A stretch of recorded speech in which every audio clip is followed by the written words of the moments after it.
If you ever find an old cassette tape in a dead person's house, do not press play. Not even once. Because some voices don't stay in the past. Some voices wait for you to listen, and then they learn your name. My name is Sarah. I am 26 years old. And 3 months ago, I found my mother's voice trapped inside a plastic box the size of my palm. I want to tell you exactly what happened in order, because if I don't say it out loud, I think it will happen again. I think saying it keeps me safe. For now, please, just listen to the whole thing before you decide I'm crazy. By the end, I think you'll understand why I can't stop looking over my shoulder. Part 1. The empty house. My mother died in March. Cancer. Slow, then fast, the way the doctors always warn you it will be. I was with her at the end, holding her hand in a hospital room that smelled like bleach and flowers that were already dying in their vases. Her last words to me were soft, almost a whisper. She said, "Sarah, don't listen to anything that sounds like me if I'm not really there." I thought it was the medicine talking. She was on so much morphine by then. Her mind wandered.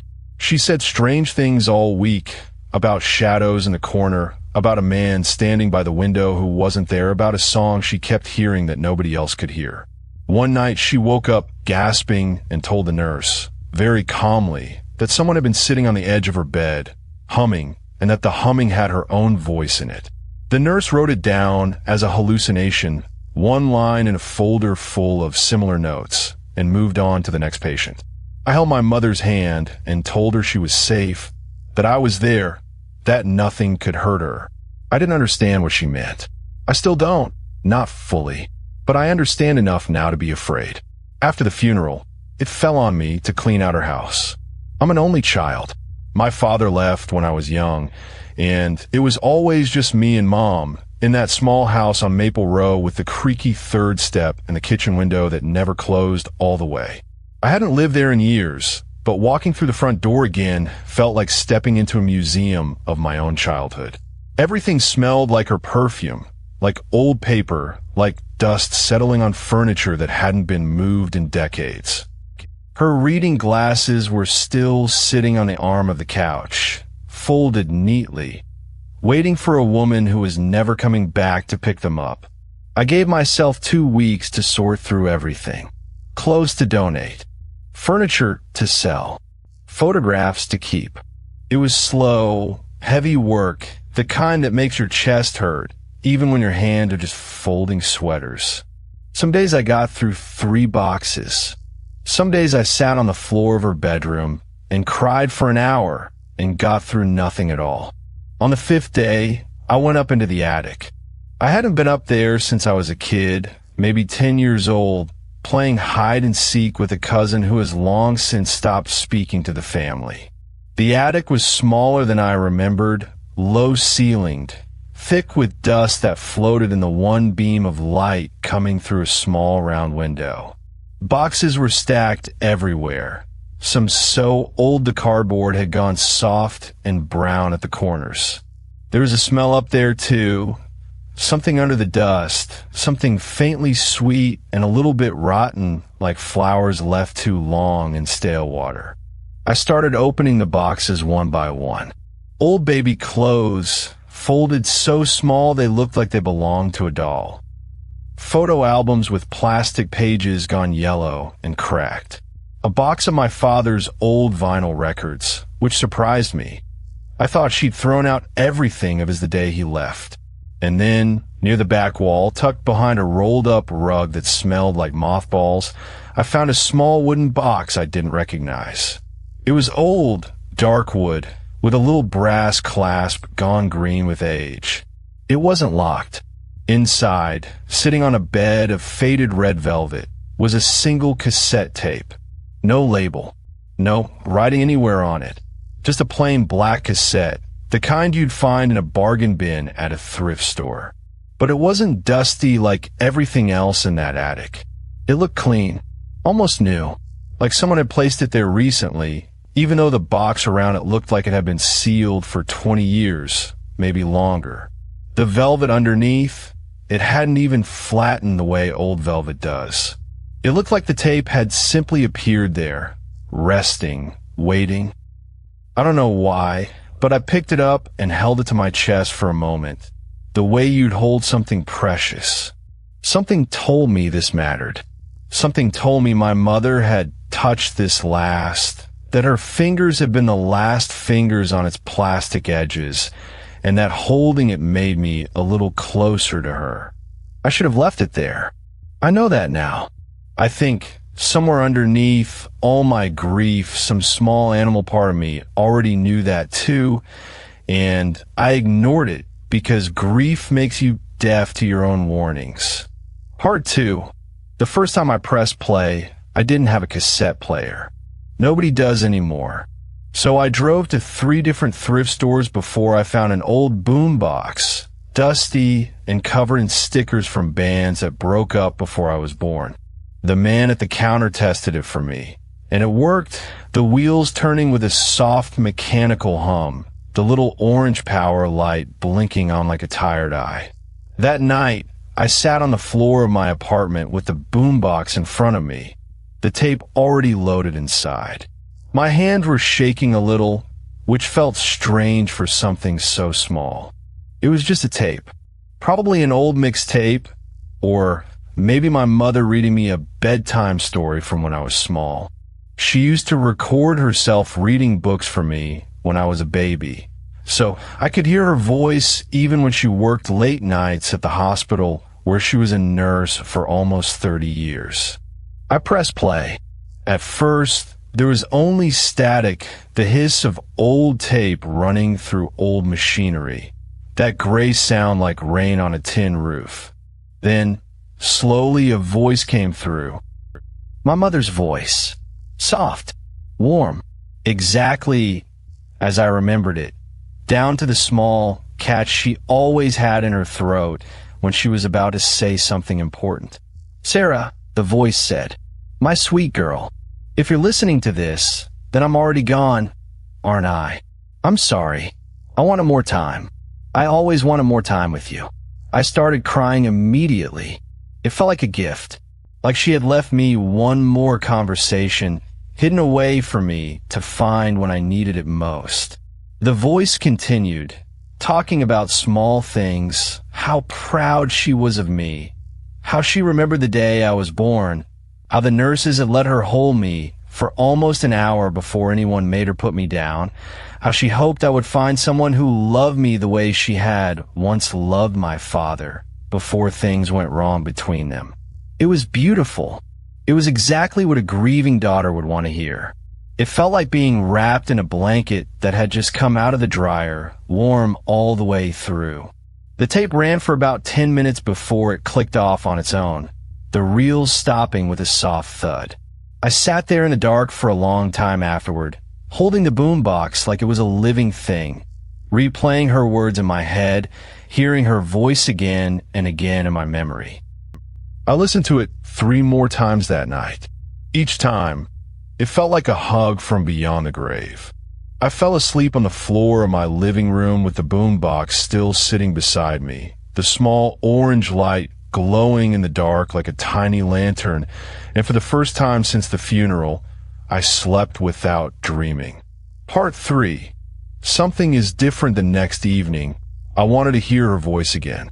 I made tea, sat on the floor in the same spot, and pressed play, already smiling before the static even started, already bracing myself to cry the good kind of tears. The static came first, just like before. Then her voice. But something was wrong. Did you sleep well last night? You always used to toss and turn when you were anxious about something. I could always tell, even when you were a teenager and thought you were hiding it from me. I froze, my tea cooling in my hands. I had tossed and turned the night before. Actually, no, wait, I had fallen asleep on the floor, deeply, dreamlessly, the best sleep I'd had in weeks. That didn't match.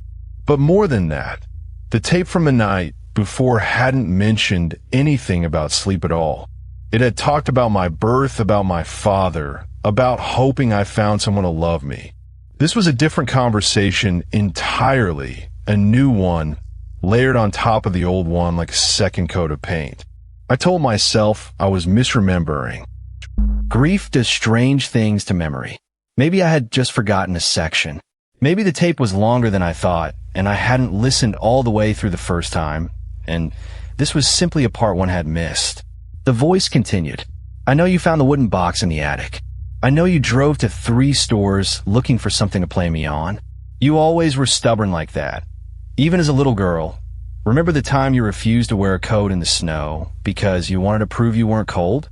Do you remember the blue dress you wore to your 5th birthday party? You cried because it had a stain on it, and I told you nobody would notice. And you didn't believe me, and you sulked in the corner for 20 minutes until your father bribed you with cake. I did remember that dress. I hadn't thought about it in 20 years, hadn't thought about it since it happened. Actually, and yet the memory came rushing back whole and complete the second the voice mentioned it, like a door swinging open onto a room I'd forgotten existed. And I definitely, absolutely, had not told anyone that I had visited 3 thrift stores to find a boombox. I hadn't even told my best friend that specific detail. I had only said I'd found an old player somewhere. There was no way my mother could have recorded that information before she died. There was no way anyone could have known that unless they were watching me, right now in real time. My hands went cold. The tape clicked off again, exactly 10 minutes in, same as before, the click sounding almost polite like a door closing gently instead of slamming. I didn't sleep that night. I sat awake in bed with all the lights on, staring at the boombox sitting silently on my dresser, feeling like it was staring back, the way you can feel someone watching you from across a dark room, even when you can't see their eyes. In the morning, sunlight helps. It always does. Fear that feels enormous at 3 in the morning shrinks down to something manageable once the sun comes up and the birds start making noise outside your window and the world remembers to be ordinary again. I told myself there had to be a logical explanation. Maybe the tape had multiple tracks, and the player was randomly choosing which one to play, like a shuffle feature on an old machine that malfunctioned in some strange way. Maybe I had told someone about the thrift stores and forgotten, and that person had somehow... No, that didn't make sense either. Nobody could record onto an old cassette tape and place it inside a sealed box in an attic that hadn't been touched in years, matching my private thoughts and unspoken memories word for word. I called my mother's old friend, Denise, a woman who had known her since college, back when they used to share an apartment above a laundromat and split the rent by counting quarters at the kitchen table. I asked if she knew anything about a cassette tape my mother might have recorded before she died, maybe as some kind of final gift. Denise sounded confused. She said my mother hadn't mentioned anything like that. Not once, and besides, my mother had been in the hospital for the last 6 weeks of her life. Far too sick and far too heavily medicated to be organizing secret recordings, let alone smuggling a wooden box up into an attic she could barely climb stairs to reach anymore. That should have scared me more than it did. Instead, some strange, hopeful part of me wanted to believe it really was magic.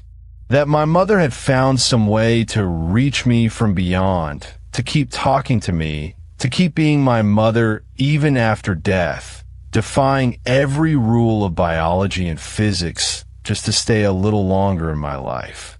Grief makes you want to believe in impossible things. It makes the impossible feel like comfort instead of danger, like a door left open instead of a trap sprung shut. That afternoon, I did something I probably shouldn't have. I went to the library and looked through old newspaper archives for our town, searching for anything about strange recordings, haunted objects, families losing loved ones under odd circumstances. It felt silly even as I typed the search terms into the microfilm computer. Most of what came up was nothing. Obituaries, church bake sale announcements, a decades-old article about a house fired 2 streets over from where my mother used to live. But one small clipping caught my eye. It was from almost 40 years ago, barely 2 paragraphs long, buried on page 9 of a local paper that didn't exist anymore. The headline read, "Local woman's death ruled accidental after months of strange behavior." The article was thin on details, the kind of vague small-town reporting that leaves more questions than answers. But it mentioned a woman named Eleanor Voss who had, according to neighbors, become withdrawn and obsessed with an old recording in the months before she was found dead in her home. No cause of death was listed. The article ended abruptly, as if the reporter had been told to stop asking questions. I stared at that clipping for a long time. I told myself it meant nothing. Coincidences happen. Old towns have old tragedies, dozens of them, buried in every issue of every dead newspaper. But I wrote down the name anyway, Eleanor Voss, on a scrap of paper I folded into my pocket, and I didn't throw it away for a long, long time. I decided to listen again that night. I told myself I needed to understand it, to know what it was before I could decide whether to be afraid. I think really I just wasn't ready to stop hearing her voice yet, and I was looking for permission to keep listening. Part 4.5. The house on Larkspur Street before that, though curiosity got the better of me one more time. I found the old address listed for Eleanor Voss in a city directory from decades ago, and I drove past it on my lunch break the next day, telling myself I was just being thorough, just closing a loop, nothing more. The house was still standing, a narrow 2-story with faded blue siding, a chain-link fence around a yard gone to weeds. It looked ordinary, sad, maybe the way old houses look when nobody has loved them in a long time, but ordinary.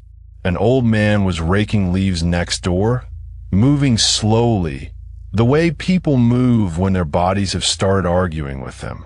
I parked and walked over, feeling foolish before I even opened my mouth, and asked if he'd known the woman who used to live in the blue house. He stopped raking. He looked at me for a long moment, the way you look at someone when you're deciding how much truth they can handle. His name was Walter, and he told me he'd lived on that street his whole life, 71 years, and that he remembered Eleanor Voss the way you remember a storm that passed close to your own house without quite touching it. He said she'd been a normal woman once, cheerful, always waving from her porch, always bringing over extra vegetables from her garden. Then, in the last year of her life, something changed. She stopped coming outside during the day.